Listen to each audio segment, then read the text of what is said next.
We hear those words by the Secretary of State, swift, severe, and united. Maybe swift. I'm not sure how severe, and it is unclear how united it might be because the rest of Europe seems to be very quiet on this matter. So, Brian, good morning. People said it was a gaffe last week when President Biden said that Putin could undertake an incursion or an invasion that would be minor and that it could divide allies. Well, I think that's not a mistake at all. I think he spoke the truth. That could be the outcome. What the Biden administration has done, and they should be praised for this, is they haven't intensified their engagement with allies. They've drawn up a list of very tough sanctions. They know that in 2014, when they were in the Obama administration, and many of these Biden officials were in the Obama administration, so the 2014 sanctions just didn't go far enough. They need to make this a deterrent, and that will only be a deterrent if it's unbearable to Putin. You could go at secondary debt markets. You could do export controls, getting at everything from consumer electronics to aviation systems. You could go after major banks' access to markets. That is the only thing that would come even close to making this unbearable for Putin. Yeah. Even that would not be enough.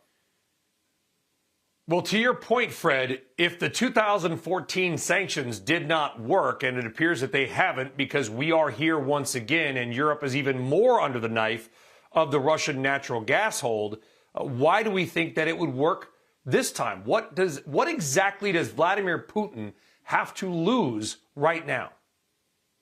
At the moment, I don't think he's seen enough to make him change whatever plans he has.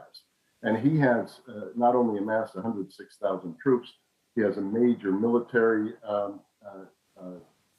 practice on the country of Belarus, where he's moved a lot of weaponry forward that would be used for such an invasion. I don't think we've changed his calculus yet. My own view is one should have front-loaded the sanctions. He's escalated. We should have escalated. We should have moved more troops forward to allied countries, meaning NATO countries that are on Putin's borders. We've said we're going to do that if he invades, but what good does it do after he's invaded? I think we need sharper deterrent now. I think the administration has been reluctant to do that for fear that they would provoke Putin. But you look at 2008 in the Bush administration, when he takes parts of Georgia. 2014 takes parts of Ukraine. I think you're right, Brian. I don't see anything yet that we've offered that would make him change his calculus. And we can ship liquefied natural gas to Poland, as we have been. We've been talking with Qatar about maybe having some emergency supplies, but Germany does not have an LNG import port on the water. They cannot. They could literally have people freeze to death if Vladimir Putin cuts off the tap there. Anyway, over the weekend, you wrote an excellent piece. You said that President Biden needs to channel his inner Harry Truman, perhaps one of the more underrated presidents of all time. What did you mean by that? What type of Truman-esque diplomacy does Biden need to show right now, Fred? Well, the reason I made that comparison is 1947, 1950. You can compare that time to this time because it was a pivotal time in global history coming right after World War II. And Truman had problems in his Democratic Party between progressives and more conservative Southern Democrats. The Republican Party was torn between isolationists and people who wanted to do international engagement. So it all sounds familiar.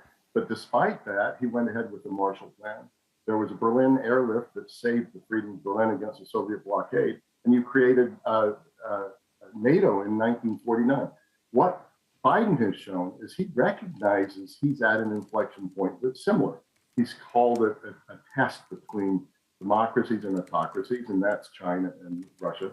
But he hasn't followed up yet with the sorts of actions that Truman did to actually shift history in the direction of freedom at that point and really set history on its course for the end of the Cold War many years later, a generation later. That's what Biden needs to do right now, and he hasn't done it yet. That's the reason I wrote that op-ed for CNBC.